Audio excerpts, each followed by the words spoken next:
Hello and welcome to Do It Yourself channel. Today I will show you where to find the option, how to enable and how to turn off hiding profanity in live caption function in Samsung Galaxy S24 Plus phone. Where to look for live caption options. So, settings. Next in settings we need to go to accessibility, then hearing enhancements, and live caption should be at the top. So by default live caption is off. We can have a switch. We have a switch here to turn it on, and we're looking for the profanity filter. Here it is. So profanity will be replaced with an asterisk symbol, like it's shown here, and the switch is here. So right now the hide profanity option is on, and now the hide profanity option is off.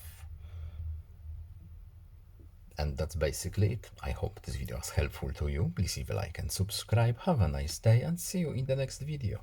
Goodbye.